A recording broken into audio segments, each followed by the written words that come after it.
ready? I was going to say, is that centered enough? But yeah. Yep. Welcome to Dean Smiles. Still going with that name. You can see I'm not by myself, but before we get into that, I want to thank you so much for being here. This has been an exciting ride, and we're already on episode 5. So many things that have happened last week, and I'm so fortunate and blessed to have a library of cool things, and starting right here. Dan, my brother from another mother, is visiting. Him and his wife Rhonda came down this week, and welcome. Thanks. Even though the trip is almost over, it has been an exceptional run, especially now that we're going back to Minnesota for some late winter snow. But spectacular being here. Thank you for the invite. Appreciate being invited to do this, as well as the many things we've done this week. Yeah, this has been cool, and Dan and I go way back. We first met in the fall of '99.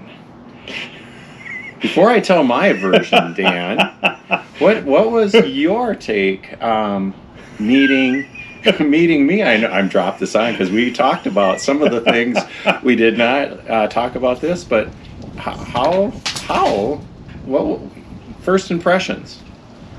To me, since I was already established at the school, you're just rookie at the end of the hallway. But what I'm laughing at is your impression of me once we got to know each other better, and how you'd share, like, well, I thought this, and this. There's a lot of judging going on, I think, initially. Yeah, initially straight up, and this is what we were laughing about, Dan scared the poop out of me. He just was just stern, and I was just like, oh my gosh, I don't want to cross him because look at him. He's not someone to mess with.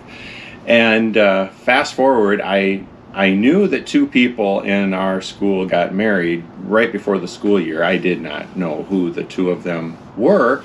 And his wife, who I did not know was his wife, and you clearly outkicked your coverage with your wife, big time. Yeah. And not only she looks better than both of us put together times 3. She dresses a lot better, and we were just end of the week, and this short little blonde comes up and and nothing inappropriate, nothing, but she just kind of put her hand behind on Dan and asked him something, and I was just like, whoa. Friendly school. It's a very friendly school. Oh, wait a minute. They're married. Boy, this is a good transition. I'm smiling just thinking about it, and it's like, this is cool. Okay, smiles. In the last week, I do it every week. We've been together for a week. Pick a smile that moved you this week. So it's not one. It's a game. And I don't know if you play the game, the golf cart game. We take a golf cart frequently down here when it's a short trip, and we were talking about smiles, and it's like, okay, and we go fishing together all the time, and so the golf cart to me became the boat, and he has a rod out one side, I have a rod out the other side, and we're trying to catch people to get them to wave. Wave and a smile is bonus, but just get them to wave, which is a physical smile of sorts. And so on the way to the grocery store, it's like, oh, taking a long shot. You pointed out the one guy in the corner. Yeah. It's like, you going to shoot for him? It's like, no, he's too... And I got him. And it smiles. Yeah. It's like taking a super long cast up by the lily pads. It's like, probably ain't going to pay off. Oh, got him. So I thought that was a fun game. That was really fun. And you just never know when you anticipate you're going to get a smile, or sometimes it's just this, but you keep going for the smile. Yeah. And you never know how it impacts your day, but we smile more. It's like, I don't know, not that I don't care, but it's like, I feel good about that. One we shared on. We went on the Verde Canyon rail trip that started in Clarksdale, Arizona. I thought that, I know, yeah. And went to Perkinsville, and then turned around and went back. But there were 3 people notably in separate ways that just brought their A game. First was Tanya in the lunch line. We got a lunch to take with us, And I commented how good of a mood she's in, and she goes, "I'm faking it," and she just had fun with it, and it generated conversation with the guy next to her who said, "Yeah, you're my favorite person to work with, so you're faking it well," and it, even though she was faking it, she was making people smile. You want to talk about Royce? Yeah. So, just as a generalization before Royce is, if you choose to do this, I would encourage the heck out of you. Description will be below. Make a game out of it. Look for the smiles. See if you can get your smiles like we do the golf cart fishing thing. They're everywhere if you start looking for them. And you'll probably find you start smiling more. But so Royce is a mid-20 something or other guide on the train. And I always gravitate towards those people because they have a boatload more knowledge than I do, at least about the regional piece. And oh my God, right out of the box, he's talking about some of the geology, and we're both science teachers, and he references something called the Mohs hardness scale, which I've never heard any tour guide ever reference before. And so I'm on him like white on rice, like, hey, you're my bestie now. And we're chatting back and forth. And for me, the formula for getting a smile is ask somebody about their colors, right? Like I'm wearing, this is not intentional, but I'm wearing colors right now. If you were out there, you could say, hey, what does that stand for? I'm not wearing this as a randomness, right? This somehow connects to me and mine. And so I start asking him about him and his. And I start getting his story. And my experience is when you ask people about their stories, they start to smile because usually their story is positive. And it's about them. And we're all a little bit interested in ourselves, and we're experts in ourselves. And so I'm chatting with him almost the entire train ride out in the cold rain. It sleeted at one point. But it was perfect. Yep. The perfect part was just me and a like 13-year-old are out there asking him questions. And it's fun listening to the 13-year-old version of a question and my version of a question and his responses. And he just went the extra mile to make sure that we were having a good time. Not overtly, not like in your face, but he makes eye contact, he smiles, he gives the nonverbals, he does everything that a good tour guide will do. So yeah, he's extremely memorable. Yeah, he had a killer smile. And along with him, at the halfway point, they had to move the train from one side to the other to pull it back to where we started in Perkinsville.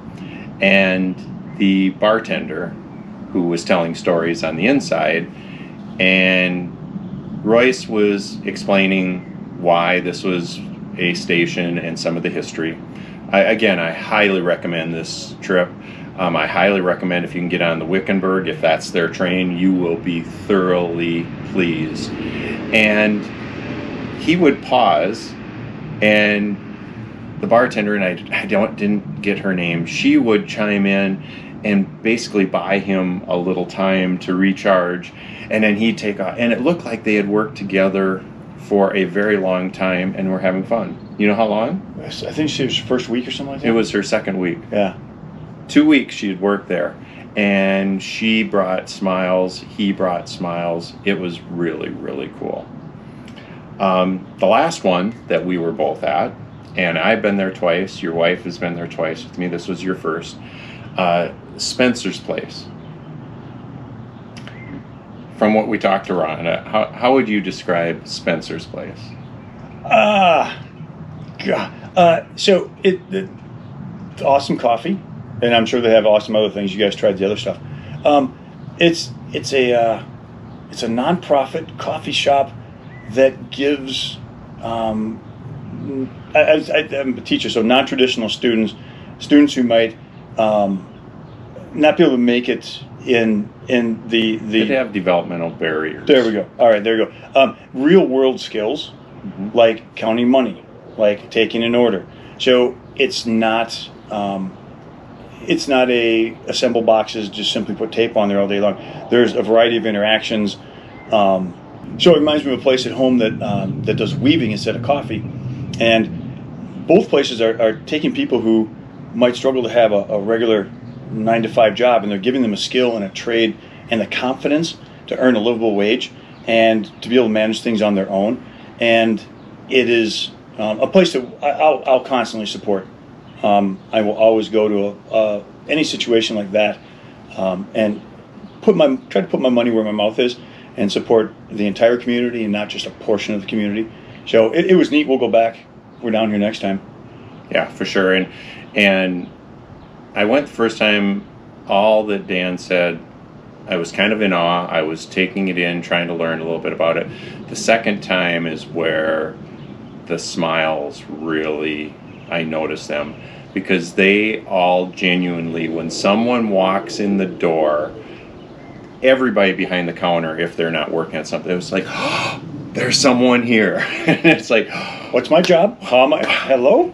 and so that warmth is just, it's like a quilt in the winter. It just, here, come on in, here we are.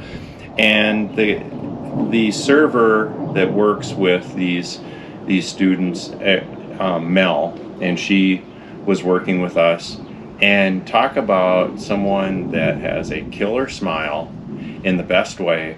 And again, I said it in my first episode, the person that smiles with her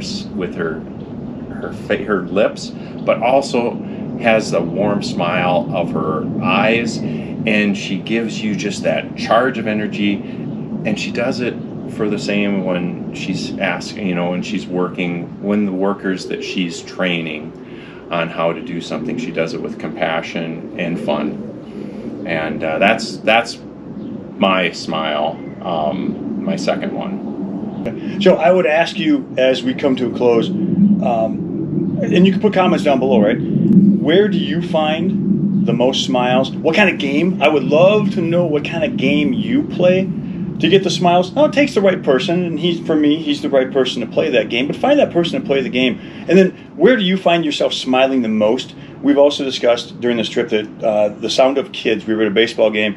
The kids were paying no attention to the baseball game, but God, they were having fun being kids. Yes. And we're all kid-orientated. So it's even hard right now not to smile, just thinking about the sounds. So make a game out of it. You can find somebody. Where do you find your own smiles? Put some comments down below. Love to hear what you have to say as some feedback. You took the words right out of my mouth. That's where I was going. I said from the beginning, I really, my hope is to put a smile on your face, and that there's some sharing below that it can expand this smile network. Dan, thank you. You're welcome, man. This was awesome. Appreciate the invite. And until next time, keep smiling.